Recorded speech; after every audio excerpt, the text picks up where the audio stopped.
Hey guys, I am wanting to take 3 minutes of your time to show you guys what I've been referring to as the metabolic syndrome cluster as you're getting ready to get all your New Year's marching orders to get back on track after all the craziness of the holidays.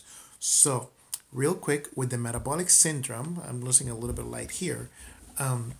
Remember, it's a combination of a cluster of things together between high blood pressure and overweight by 10 plus pounds.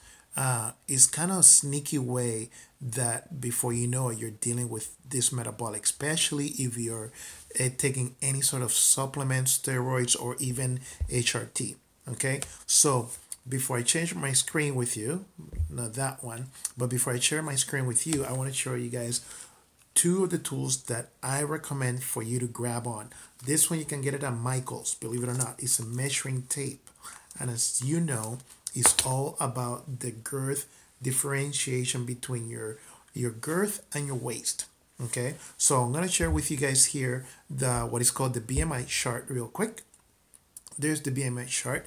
The thing about it is that it's beautiful because it's based on the body frame, your body frame. So the way you look at it is, as always, color coded, right? You look for your height here on this side of the chart, and just go and play with what you should be. So of course we want you guys to be in the norm, right? So you want to get after it this first part of the year and get in the norm. But if you find yourself on the overweight side, let's say if you're 5'7" and you're like 185, 191, you are very, very on thin ice, no pun intended, given the weather, right?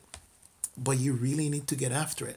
And this chart is going to serve you as a go-to tool every week to make sure that you're making progress. So the measuring tape, the measuring tape, the scale, it will tell you, you know, if you're heading the right direction. If you don't write it, pencil and paper, you don't know if you're making the right choices when you're presented with them. Okay. Now, if you don't like writing, I'm going to share with you another one that some of my clients are having fun and success with, and best of all, that we can share it. This is an application. It's called the Habit Tracker, and the cool thing about it, as you can see, like this is my personal one, like the daily bread reading that my mom sent me is in Spanish. And also lifting cardio, lifting weight without doing cardio, because I kind of get into this cardio interval bench and I forgot to lift weight straight up, so I have to give myself a reminder. And then the other thing I have here, things to keep track to make sure I do it, is to summarize two physical therapy journal article. Now here's the cool deal about it.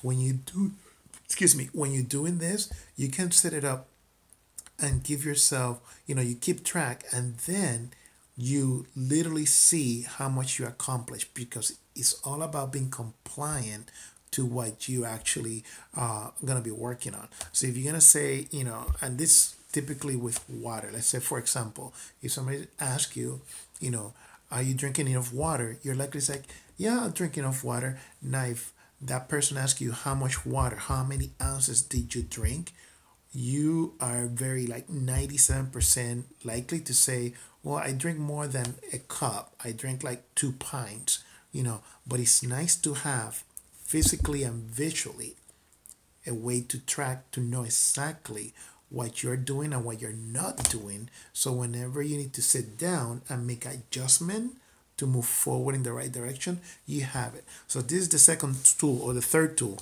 The first one was the measuring tape. You can get it at Michael's, like $2, I think. The other one was the chart that I show you how to find your BMI, given your height and your weight in the scale. But if you don't like to weigh yourself, go with the measuring tape. And I'm gonna put the standard for men and women. That's a gender base, based on the hips, right? I'm gonna put it in the comment below. Now the last one I want to share with you guys is this one. And this one, believe it or not, let me clear this real quick. I got it. This is actually the One Touch Ultra Mini, and I got it years ago because I think it was when my mom turned 80. I asked her the same question. I'm like, how's your blood pressure? Because my mom, believe it or not, she loved candy, like pastries, like Spanish pastry. She is like her kryptonite. So I was concerned with her blood sugar. So I asked her, how's your blood sugar? And she didn't know. So I went to Walgreens down here on Capitol Highway and I got one of this one touch kit and I was able to literally check her blood glucose and see how her sugars were for that time. And because she comes for a month at a time, I was able to keep track of it. And to my belief, it's like she almost became in resistance to it, right? Insulin resistant. Her sugars were pretty good. But this is a simple tool, again, that you concretely and concisely be able to measure if you're making progress or not. Okay, because it's not the same saying I feel good or kind of, and the next thing you know, you were in a hospital gown. So if you're seriously thinking that 2018, especially that first part of 2018, you want to get back on track, get your marching orders in check after the holidays, and make good dent, so you can snowball the process through the entire year. Use these tools. I'm gonna post them below, and definitely if you get any questions or any other ideas on which one is better or worse, definitely reach out and I'll do my best to answer it to you. Okay, but this is all to battle that metabolic syndrome, that sneaky, very sneaky and very silent among women. Okay, so if you feel good on your skin, don't fall for it. Okay, I will see you guys next time. Until then,